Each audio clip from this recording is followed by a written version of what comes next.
Olá, irmãos, bom estar com vocês novamente.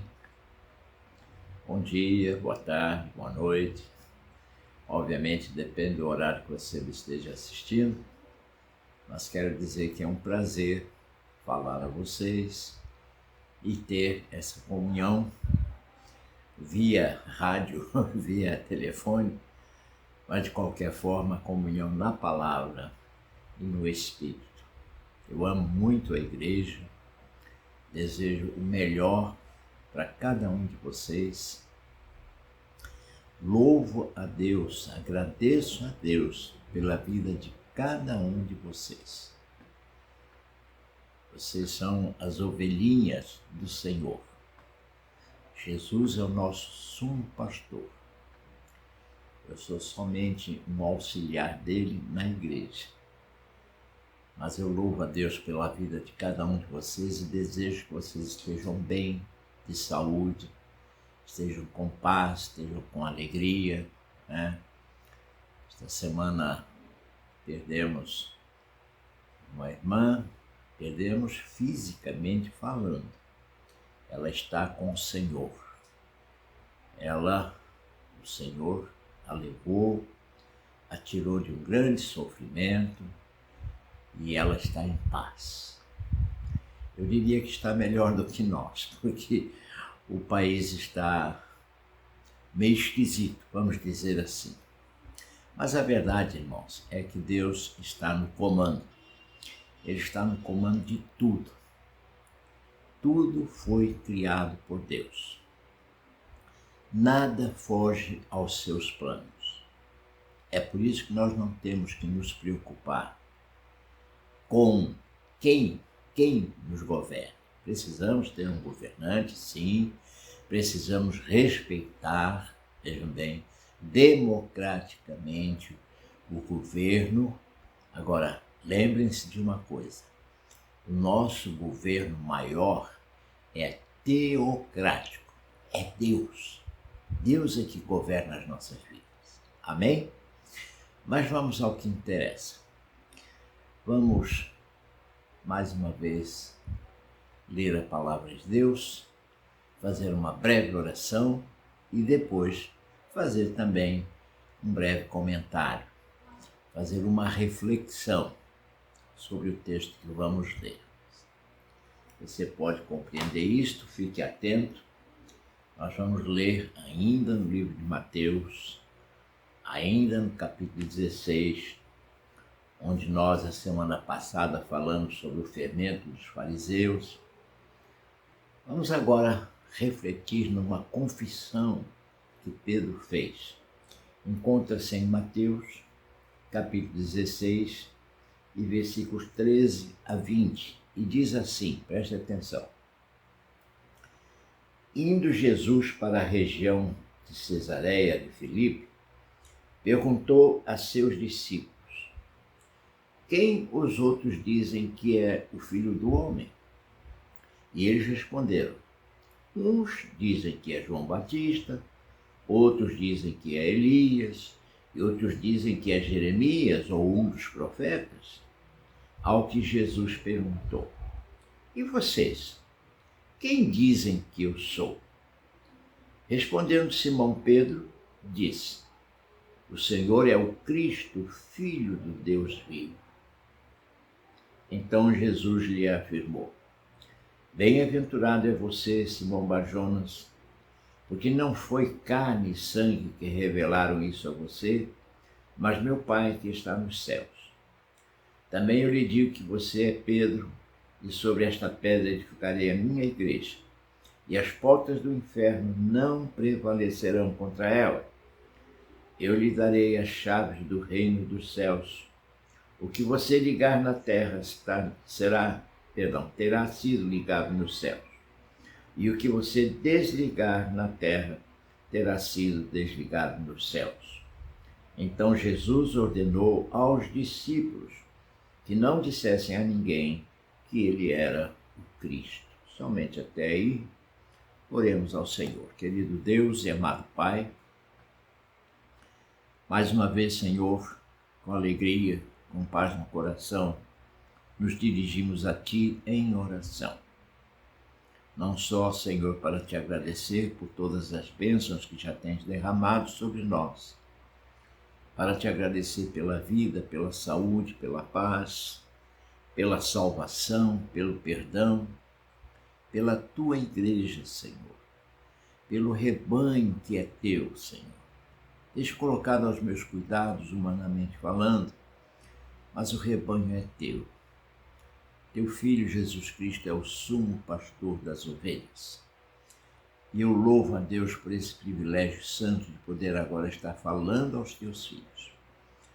E o que eu te peço, Senhor, após a leitura feita, é que o Teu Espírito, Senhor, venha a nos usar, não apenas o Teu servo para falar, mas todos os Teus filhinhos, Senhor, para ouvir e compreender o Teu querer. Pai Santo, é a Tua vontade que precisa ser feita, não é a nossa, porque Tu sabes o que é melhor, e Tu nos amas, e Tu queres nos dar o melhor. Por isso, Senhor, faz Teus os meus lábios agora, consagra-te para falar ao Teu povo. Eu peço isto e agradeço em nome de Jesus. Amém e amém. Então, irmãos, vamos lá ao nosso assunto de hoje. O tema principal aqui é a confissão de Pedro. Indo Jesus para a região de Cesareia de Filipe, perguntou aos seus discípulos, estava agora a sós com os seus discípulos, quem o povo diz que é o Filho do Homem, ou seja, Jesus Cristo, que ali estava na condição de homem, Jesus. Quem dizem que eu sou? E aí, veja bem, cada um, porque, veja bem, essa resposta que eles falaram a respeito do povo é importante para definir que eles creriam como Jesus, como sendo Jesus o Salvador. A primeira coisa que o ser humano precisa reconhecer vinda de Deus é Jesus Cristo como Senhor e Salvador. Ele é profeta? É. Ele é sumo sacerdote? É. Ele é o Rei dos Reis? É. Ele é o Senhor dos Senhores? É. Ele é Deus? É. Mas ele perguntou para que dissessem o que o povo entendia a esse respeito. O que o povo achava? Então eles responderam, uns dizem que é João Batista. João Batista já havia exercido seu ministério profético, aplanando os caminhos de Jesus. Outros dizem que é Elias. Elias também já tinha vindo, e João Batista veio no mesmo espírito, veja bem, espírito profético. E outros dizem que és Jeremias ou um dos profetas. Enfim, nenhum ainda, segundo a informação dos discípulos, havia crido que Jesus era o Senhor e Salvador, que iria, vamos dizer assim, praticar a obra vicária na cruz do Calvário, ou seja, morrer pela humanidade. Nenhum ainda tinha chegado à conclusão, segundo a informação trazida pelos discípulos. Aí Jesus foi mais adiante. Jesus perguntou, e vocês? Vocês, o que dizem que eu sou? Ele agora queria saber dos seus discípulos, Porque do povo até pode-se compreender que demorou um pouco, se é que algum, se é não, graças a Deus, alguns creram, claro, mas a multidão é a multidão. Mas os discípulos são os discípulos. São aqueles que estão ali junto com Jesus, aprendendo com Jesus. O termo discípulo significa isso, aprendiz de Jesus. Aprendiz, não é? Jesus é o Senhor e eles são os discípulos. Jesus é o mestre e eles são os discípulos. Assim como nós, os crentes. A partir do momento que conhecemos a Cristo como Senhor e Salvador, nos tornamos seus discípulos. Podem compreender isso? Aí ele perguntou aos discípulos: e vocês? Que dizem que eu sou? Obviamente, talvez cada um tenha dado uma resposta. Provavelmente, não sei se Pedro foi o primeiro a responder ou o último. A verdade é que Pedro disse uma coisa muito importante. Respondendo, Simão Pedro disse: o Senhor é o Cristo, é o enviado para morrer na cruz por nós, para passar pelo sacrifício, para fazer a obra vicária, para se tornar o Cordeiro Pascal. O Senhor é o Cristo, o Filho do Deus vivo. Ah, que revelação maravilhosa! A despeito de todas as controvérsias de Pedro, que depois já negou Jesus, que Jesus falou com ele que ele precisava se converter, uma série de coisas, mas esta resposta aqui veio de Deus. O Senhor é o Cristo, o Filho de Deus vivo. Jesus ficou feliz com essa resposta. Jesus ficou tão satisfeito que olha o que ele proferiu aqui profeticamente. Então Jesus lhes afirmou: bem-aventurado é você, Simão Barjonas. Simão Barjonas significa Simão, filho de Jonas. Filho aqui não era do pai biológico de Jonas. Podem compreender isso? É filho na fé, talvez com o mesmo dom de pregar o Evangelho, ou de trazer, assim como Jonas foi enviado a Nínive, para ali anunciar o que Deus tinha preparado, o que Deus queria fazer. Assim também Pedro, na sua vida, anunciou, né?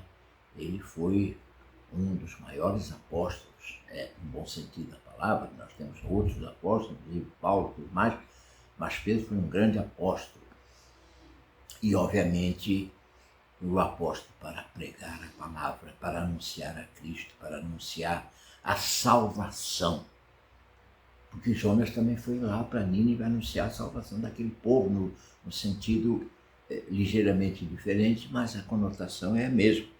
Por isso que ele chamou de Pedro Simão Barjonas. Disse: bem-aventurado é você, Simão Barjonas. E agora olha o que ele diz: porque não foi a carne nem o sangue que revelaram isso a você. Ou seja, não foi nenhum ser humano, não foi nenhuma literatura, não foi nenhum programa de rádio, nem de televisão, nem o pastor da igreja. Não foi ninguém que te fez esta informação. Esta informação veio diretamente de Deus. Isto é uma revelação, irmãos. Presta atenção nisso. O cristão precisa entender a revelação de Deus, as revelações de Deus. Deus revela aos seus. Deus mostra aos seus. O Espírito do Senhor, veja, transmite ao nosso espírito as verdades bíblicas. Então ele diz: não foi a carne nem o sangue que te revelaram isso a você, mas meu Pai que está nos céus. É Deus. A verdadeira revelação vem de Deus. Podem compreender isso? Através da sua palavra, leitura da sua palavra, Deus nos revela tudo que Ele quer nos revelar. Mas meu Pai que estás nos céus. E agora, veja bem, mediante essa revelação que confirmou para Jesus quem era Pedro, agora ele dá uma palavra que, num certo sentido, é profética e é verdadeira. E se estende a nós, irmãos. Preste atenção, porque essa palavra se estende a nós. Eu quero que você entenda logo de início o seguinte. Quem é que a Bíblia nos revela como rocha viva? A rocha. Quem é a rocha onde nós construímos a nossa casa espiritual? Quem é a rocha onde as pedras vivas estão ligadas? É Cristo. Cristo é a nossa rocha. E ele fala aqui um pouquinho mais na frente, na primeira carta de Pedro. Veja bem, na primeira carta de Pedro, no capítulo 2, versículo 5, olha o que ele diz a nosso respeito. Diz assim, ó, também vocês, não é você só Pedro, não. É vocês quem? Todos os servos de Deus. Como pedras que vivem. O que é uma pedra? A pedra é uma partícula de uma rocha. A pedra é um pedaço de uma rocha. Nós, os cristãos, somos as pedras vivas. Vocês, como pedras que vivem, ou seja, pedras vivas, são edificados casa espiritual para serem sacerdócio santo, a fim de oferecerem sacrifícios espirituais agradáveis a Deus por meio de Jesus Cristo. Então, queridos, fica bem claro que não apenas Pedro, mas todos nós somos pedras vivas. As pedras que edificam a casa espiritual em Cristo, que é a rocha.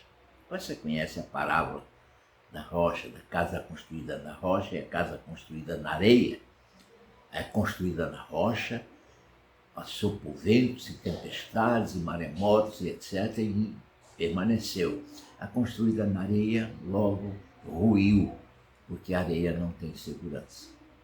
Cristo é a rocha e nós, assim como Pedro também, é a pedra. É uma das pedras vivas. E por conseguinte, se ele é pedra e se nós somos pedras também, repare o que Deus está profetizando para essas pedras. Olha só. Ele diz, também eu lhe digo que você é Pedro, e sobre esta pedra edificarei a minha igreja, e as portas do inferno não prevalecerão contra ela. O que são as portas do inferno? As portas do inferno é a morte. A morte espiritual é a porta para entrar para o inferno. A morte espiritual, não a morte física. A morte física todos vamos passar. Preste bem atenção nisso. A morte física, humanamente falando, a carne, todos nós vamos passar, com exceção dos que estejam vivos quando Cristo vier buscar a igreja. Demais, todos vamos passar. Essa semana uma irmã nossa passou para o Senhor. Pode compreender isso? Mas a morte espiritual, não. Em Cristo temos vida.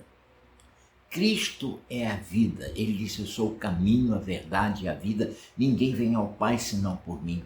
Quem tem Cristo tem vida. Quem não tem Cristo está morto. Morto para Deus. Não tem vida diante de Deus. Pode compreender isso? Então ele diz assim, também eu lhe digo que você é Pedro, e sobre esta pedra edificarei a minha igreja, e as portas do inferno não prevalecerão contra ela. E agora olha como ele nos torna pregador do Evangelho. Ele diz assim, eu lhe darei as chaves do reino dos céus. Qual é a chave do reino dos céus? Qual é a chave? A chave é o Evangelho. A porta é Cristo. Pode compreender isso? A porta é Cristo. E a chave é o Evangelho. Para abrir a porta é o Evangelho. Todos nós, assim como Pedro, somos e devemos ser arautos de Deus na pregação do Evangelho. Claro que nem todos os seres humanos têm o dom de falar, de pregar, mas tem muitas formas e a principal delas para se pregar o Evangelho é viver o Evangelho. É ser o Evangelho, o cristão. Olha só, Cristo disse: quem quer vir após mim, negue-se a si mesmo, tome cada dia a sua cruz e siga-me. Qual é a nossa cruz? São os sacrifícios, é cuidar de um filho problemático, é aturar um marido chato, é aturar uma esposa problemática. Não, isso não são, isso são consequências do pecado. Tomar cada dia a nossa cruz significa todos os dias assumir e exercer a condição de cristão.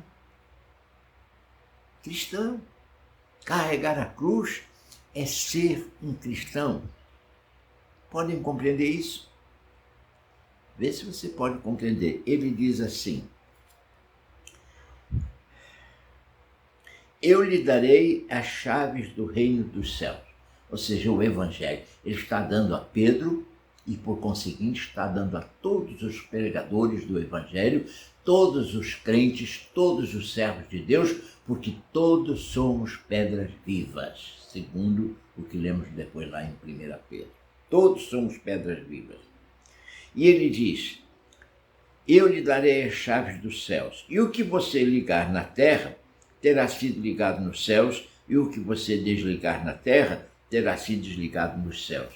Ou seja, o que você, dentro do contexto da palavra e do Evangelho de Cristo, tudo o que você profetizar dentro do contexto da palavra acontecerá, porque Deus honrará. Você pode compreender isso? Precisamos ministrar o Evangelho para as criaturas. A função da igreja, irmãos, não é festas. Não é festas. Não é palhaçada. Não é arrasta-pé, nem pula, nem gritaria, nem dança. Isso não é a função da igreja, irmãos. A função da igreja é pregar o Evangelho. A função da igreja não é fazer caridade. A função da igreja não é arrancar dinheiro. O mínimo necessário para a existência da igreja, através dos dízimos e ofertas, etc., é lícito. O que não é lícito é arrancar dinheiro da igreja desnecessariamente. Isso não honra a Deus. É necessário pregar o Evangelho puro e verdadeiro, não contar histórias da carochinha. Cuidado, irmãos, porque as redes sociais estão cheias de mensagens, algumas maravilhosas. Homens de Deus maravilhosos, mas algumas pensamentos de pessoas cuja cabeça não está muito acertada com o pensamento de Deus. Não vamos denegrir ninguém, pelo contrário, respeito todos os pregadores da palavra, mas eu quero que você entenda isso. A igreja não está para brincadeira. A igreja não está para fazer uma peça, como é que eu posso dizer, uma dança, uma coisa. Não, pular no pé, fazer acontecer. Eu já vi pessoas fazendo coisas na igreja que nem em centro de terreiro se faz. Vê se você pode compreender. A função da igreja é pregar o Evangelho, anunciar o Evangelho, primeiramente com as próprias vidas, com a nossa vida, o nosso proceder. Seja o seu falar sim, sim, não, não, ser honesto, ser sincero, não enganar, não mentir, não tapear. Por mais que a verdade seja dura, é a verdade, Deus honra a verdade. Cuidado com histórias da carochinha que façam o homem se engrandecer.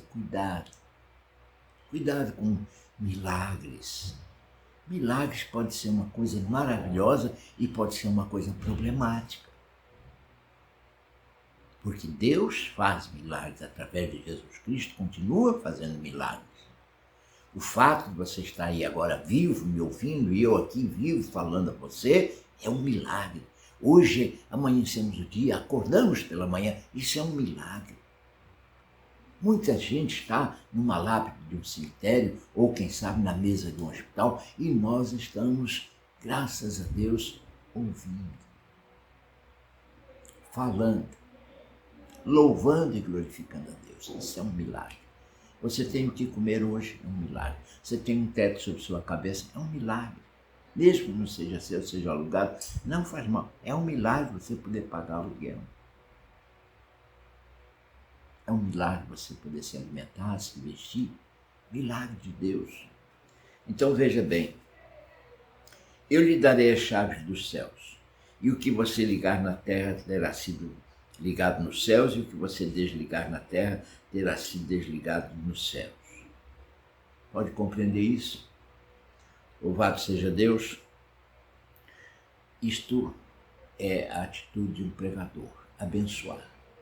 Quem você abençoar, terá sido abençoado. Mas se você amaldiçoar, também terá sido amaldiçoado. Eu tenho muitas histórias nessa área, histórias verídicas, que eu não vou expor para vocês.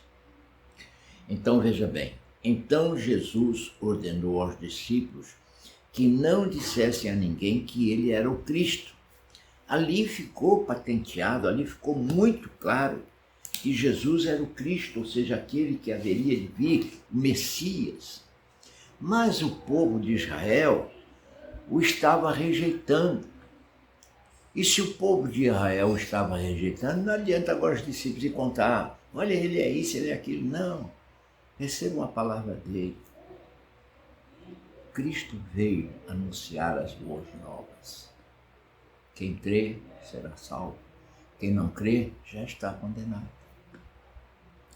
Era plano de Deus, de certa forma. De certa forma, pensem assim, era plano de Deus que Israel rejeitasse. Sabem para quê? Para sobrar para nós. Para sobrar para os gentios.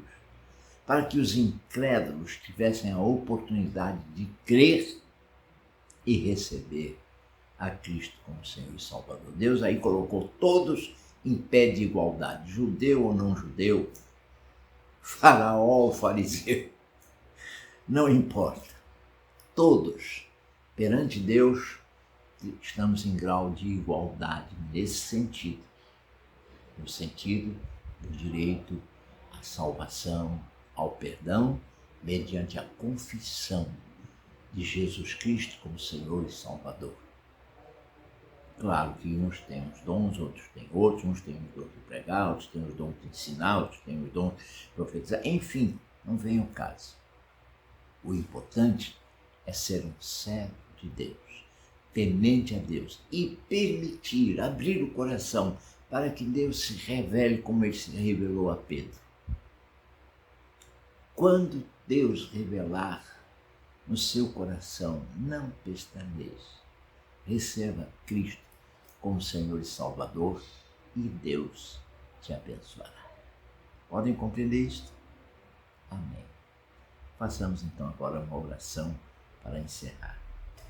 Querido Deus e amado Pai, novamente, Senhor, nos dirigimos a Ti, com fé, com paz no coração, com alegria, crendo, Senhor, que Tu estás nos ouvindo e nos estás abençoando.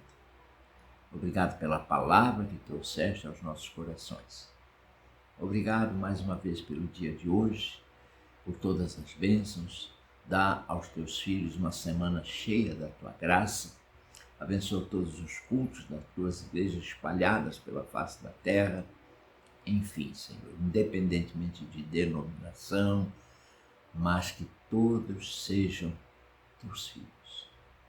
Recebam a Jesus como Senhor e Salvador. E sejam, portanto, Teus servos, Teus seguidores, Teus arautos, para propagar o Evangelho, assim como determinaste através de Pedro, a nós que somos pedras vivas, destes a chave do céu. É pregando o Evangelho que alguém é levado à tua presença. Abençoa-nos, Deus. Dirige-nos com teu Espírito Santo. Dá-nos saúde e paz. E que a graça do teu Filho Jesus e que o teu amor e a comunhão com o teu Santo Espírito, ó Pai, esteja em nós, esteja sobre nós, todos os dias das nossas vidas. É o que eu te peço e agradeço em nome de Jesus. Amém e amém.